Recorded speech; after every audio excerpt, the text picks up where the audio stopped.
નમસ્તે વિદ્યાર્થી મિત્રો, આપ સર્વેનું ઓનલાઈન ક્લાસમાં સ્વાગત છે। આજે આપણે યુનિટ નંબર 5નો અભ્યાસ કરવાનો છે।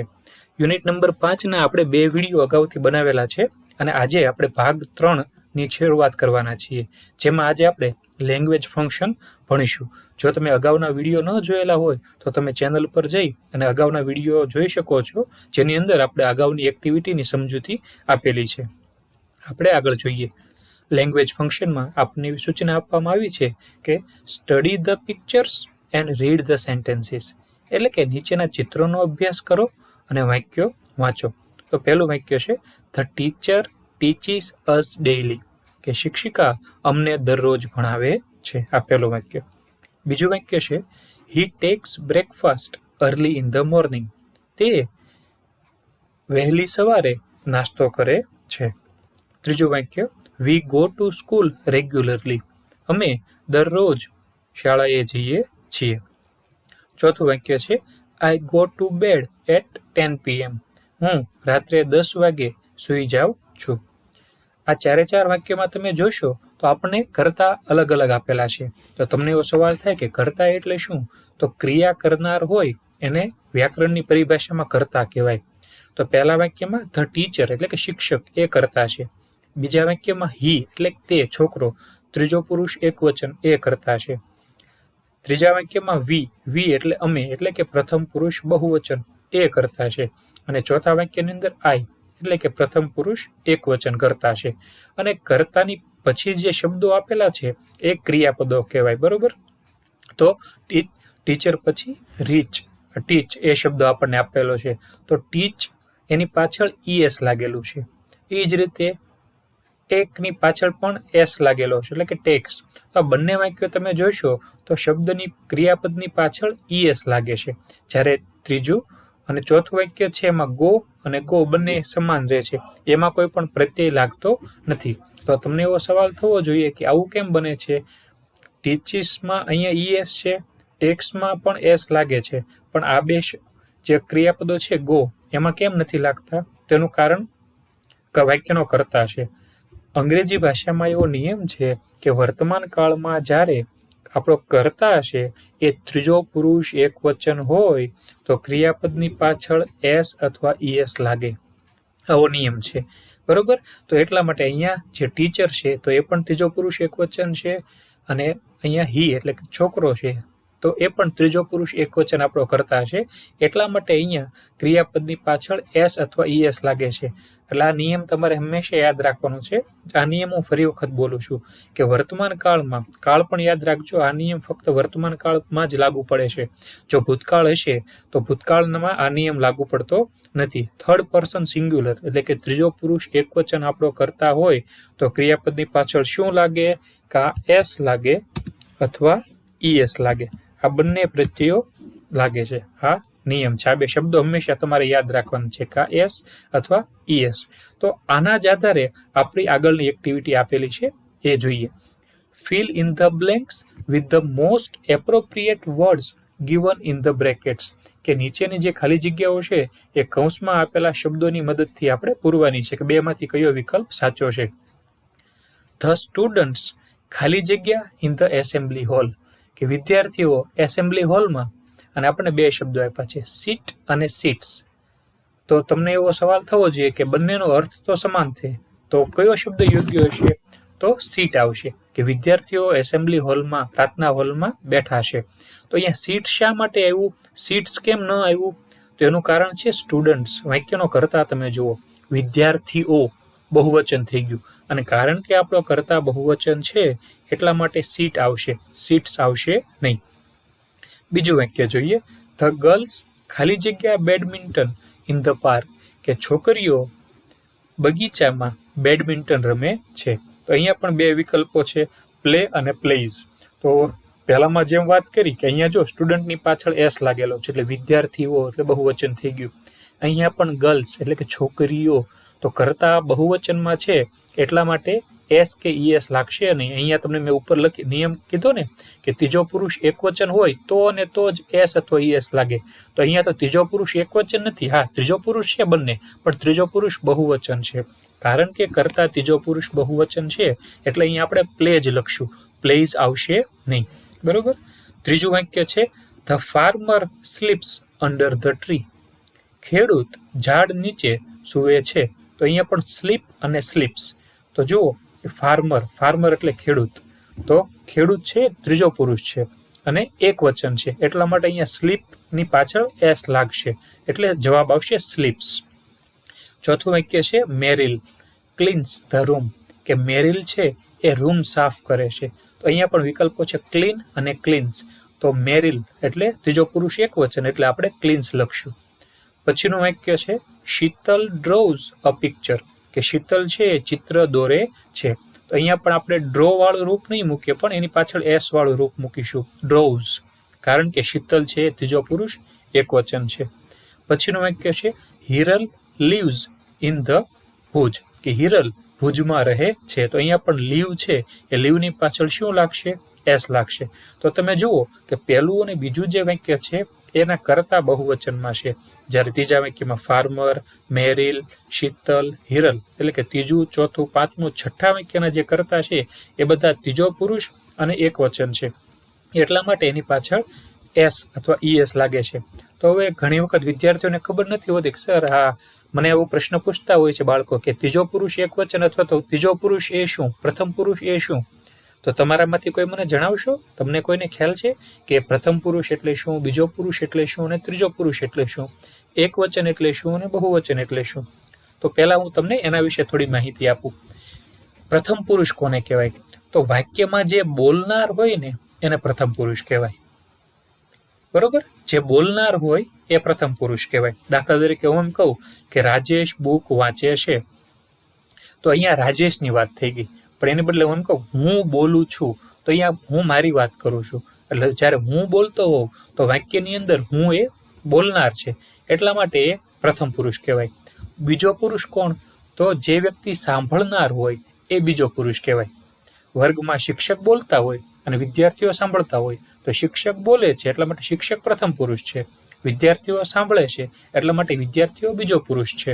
અને ત્રીજો પુરુષ એટલે તો જેના વિશે વાત થતી હોય એને ત્રીજો પુરુષ કહેવાય. કે બોલનાર અને સાંભળનાર સિવાય જેના વિશે વાત થઈ રહી હોય એ ત્રીજો પુરુષ છે. આમાં પણ એક વચન એટલે કોઈ એક હોય અને એક કરતાં વધારે હોય તો બહુવચન કહેવાય.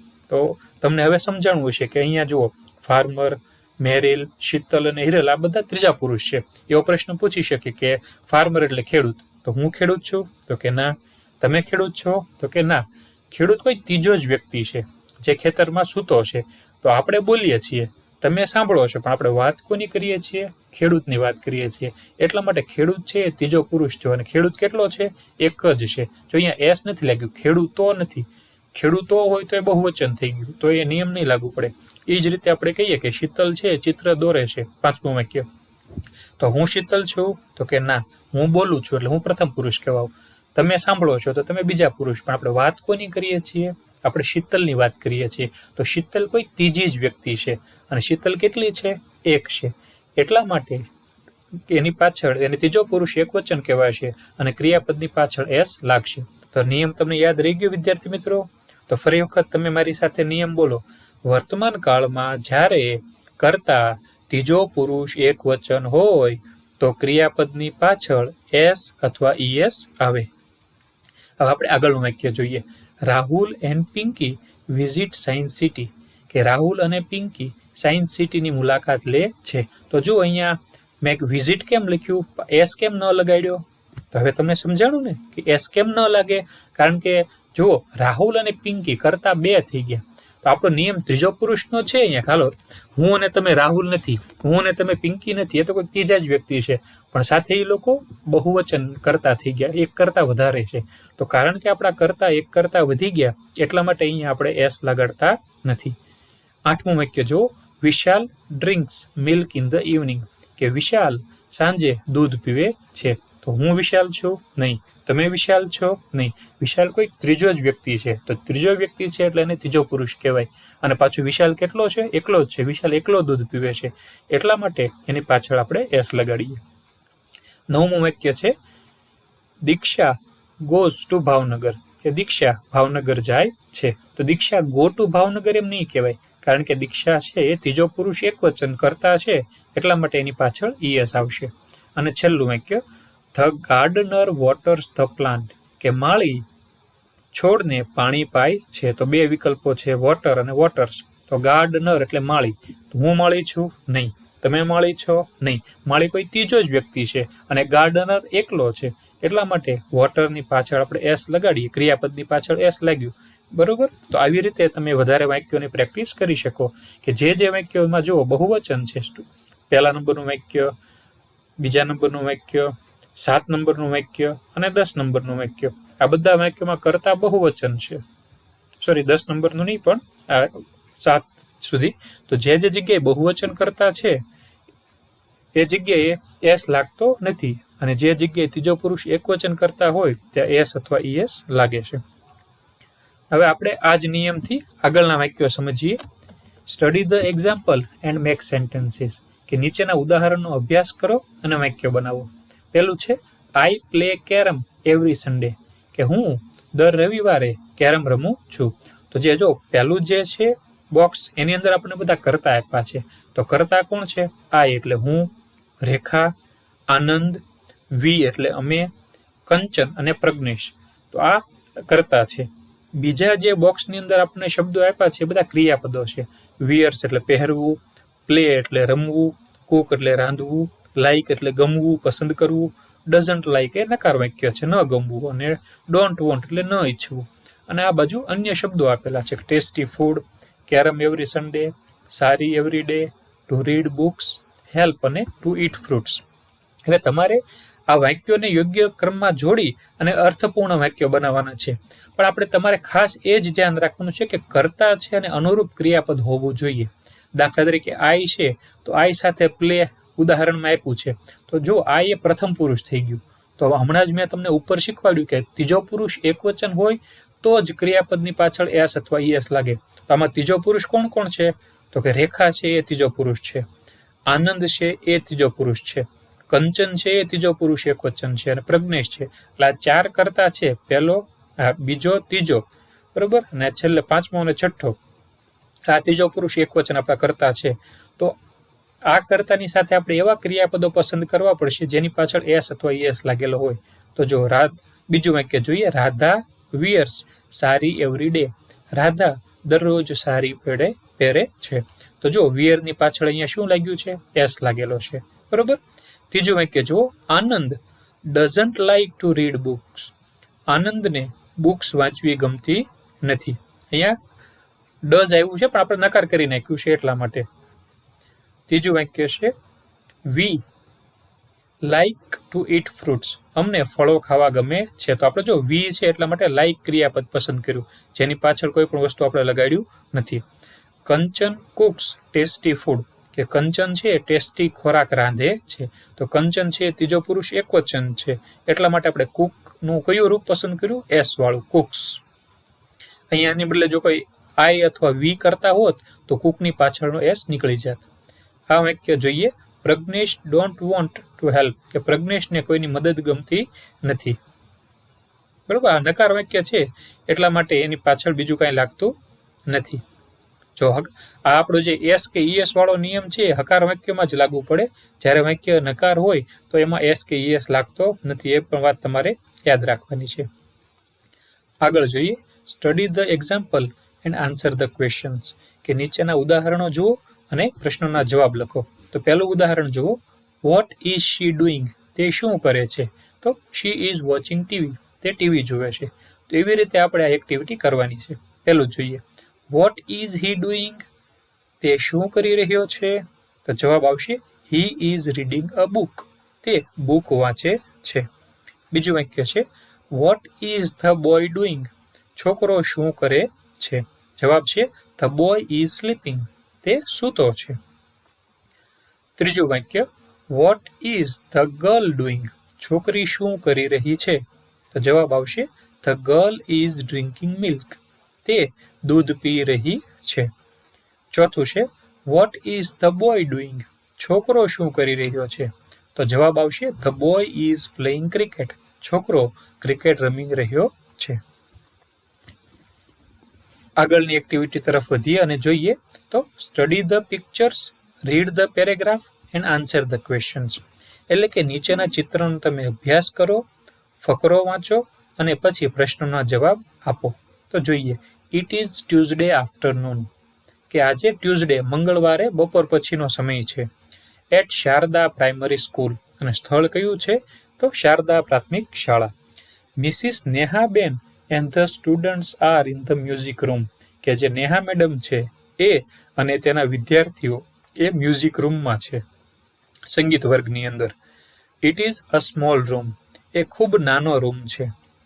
Mrs Nehaben is a music teacher, કે જે નેહાબેન છે એ સંગીતના શિક્ષક છે. શી ઇઝ પ્લેઇંગ તબલા, તેઓ તબલા વગાડી રહ્યા છે. The students are sitting in a circle, અને વિદ્યાર્થીઓ સર્કલમાં ગોળ એમની ફરતે ફરતે બેઠા છે. The students love there music lessons, વિદ્યાર્થીઓને તેમનો સંગીતના વર્ગો, સંગીતનો ક્લાસ ખૂબ ગમે છે. They are practising for a concert, તેઓ કોન્સર્ટ માટે તૈયારી કરી રહ્યા છે. The concert is for the parents, અને આ જે કોન્સર્ટ છે એમનો કાર્યક્રમ છે એ તેમના વાલીઓ માટે છે. It is on Friday morning, આ કાર્યક્રમ છે એ ક્યારે રાખવામાં આવ્યો છે? ફ્રાઇડે મોર્નિંગ, શુક્રવારે સવારે. દિશા ઇઝ સિંગિંગ, દિશા ગાઈ રહી છે.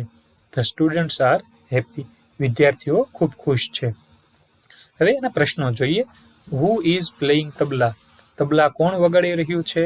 તો જવાબ આવશે નેહાબેન ઇઝ પ્લેઇંગ તબલા, નેહાબેન તબલા વગાડી રહ્યા છે. બીજું છે વાય આર ધે પ્રેક્ટિસિંગ, તેઓ શા માટે પ્રેક્ટિસ કરી રહ્યા છે? તો જવાબ છે they are practising for a concert, તેઓ કાર્યક્રમ માટે કોન્સર્ટની તૈયારી કરી રહ્યા છે. How are the student sitting, વિદ્યાર્થીઓ કઈ રીતે બેઠા છે? તો આપણે જે લીટી કરેલો છે એ જવાબ છે the students are sitting in a circle, વિદ્યાર્થીઓ સર્કલમાં બેઠા છે. ચોથો પ્રશ્ન છે વેન ઇઝ ધ કોન્સર્ટ, આ કોન્સર્ટ ક્યારે છે? The concert is on Friday morning, આ કોન્સર્ટ છે શુક્રવારે સવારે છે. પાંચમો પ્રશ્ન વોટ ઇઝ દિશા ડુઈંગ, દિશા શું કરી રહી છે? તો અહીંયા પણ જવાબ છે દિશા ઇઝ સિંગિંગ, કે દિશા છે એ ગાઈ રહી છે. પછીનું જોઈએ answer the following questions using the word given in the bracket, કે કૌંસમાં આપેલા શબ્દનો ઉપયોગ કરી અને તમારે પ્રશ્નોના જવાબ લખવાના છે. ઉદાહરણ જુઓ. Where are the children going, બાળકો ક્યાં જઈ રહ્યા છે? વેર એટલે ક્યાં, અને કૌંસમાં લખેલું છે ટુ હોમ એટલે ઘરે. તો જવાબ આવી રીતે બન્યો the children are going to home, બાળકો ઘરે જઈ રહ્યા છે. પેલું વાક્ય જુઓ. What is Sejal learning, Sejal શું શીખી રહી છે? કૌંસમાં છે સંસ્કૃત. તો જવાબ આવો બનાવી શકાય સેજલ ઇઝ લર્નિંગ સંસ્કૃત, સેજલ સંસ્કૃત શીખી રહી છે. બીજું છે what is the monkey eating, વાંદરો શું ખાઈ રહ્યો છે? કૌંસમાં બનાના છે. તો જવાબ આવી રીતે બનાવાય the monkey is eating banana, કે વાંદરો બનાના ખાય છે, કેળું ખાય છે. What are Renuka and Mishva doing, કે રેણુકા અને મિશ્વા શું કરે છે? અને કૌંસમાં છે ડાન્સ. તો જવાબ આવી રીતે બનાવી શકાય રેણુકા એન્ડ મિશ્વા આર ડાન્સિંગ, બંને ડાન્સ કરી રહ્યા છે. How many marbles is Dinesh keeping, how many એટલે કેટલા, માર્બલ્સ એટલે લખોટાઓ. તો દિનેશ પાસે કેટલા લખોટાઓ છે? તો Dinesh is keeping 10 marbles. What is the teacher writing on the blackboard, કે શિક્ષક બ્લેકબોર્ડ ઉપર શું લખી રહ્યા છે? જવાબ છે અ સેન્ટેન્સ. તો the teacher is writing a sentence on the blackboard, કે શિક્ષક બ્લેકબોર્ડ પર વાક્ય લખી રહ્યા છે. હવે વોકેબ્યુલરીમાં જોઈએ તો રાઇટ ધ વર્ડ્સ, આ બાજુ તમને હિન્ટ આપેલી છે અને હિન્ટના આધારે તમારે શબ્દ બનાવવાના છે. પેલું છે રૂમ્સ ઇન અ હાઉસ, બરોબર? તો જોઈએ કે આપણા ઘરમાં કેવા કેવા રૂમ આવેલા હોય.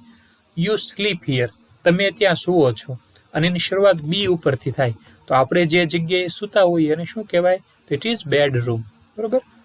બીજું છે you have a shower here, તમે ત્યાં નાહવા માટે જાઓ છો. તો બી થી શરૂ થતું હોય તો એને શું કહેવાય? બાથરૂમ. પછી છે યુ મેક મીલ્સ હિયર, અહીંયા તમે રસોઈ બનાવો છો, ખોરાક રાંધો છો.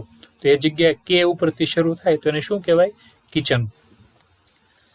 પછીનું છે પ્લેસીસ ઇન અ સ્કૂલ, શાળાની અંદરના સ્થળો. તો પહેલું છે students have there lesson here. બાળકો અહીંયા બેસીને શીખે છે, ભણે છે. તો સી ઉપરથી એને કહેવાશે classroom. You can play here. તમે અહીંયા રમી શકો છો. તો પી ઉપરથી શરૂ થશે એ શબ્દ છે પ્લે ગ્રાઉન્ડ. ત્રીજું છે you can read books and borrow books. તમે અહીંયા બુક વાંચી શકો અને વાંચવા માટે બોરો કરી શકો, લઈ શકો.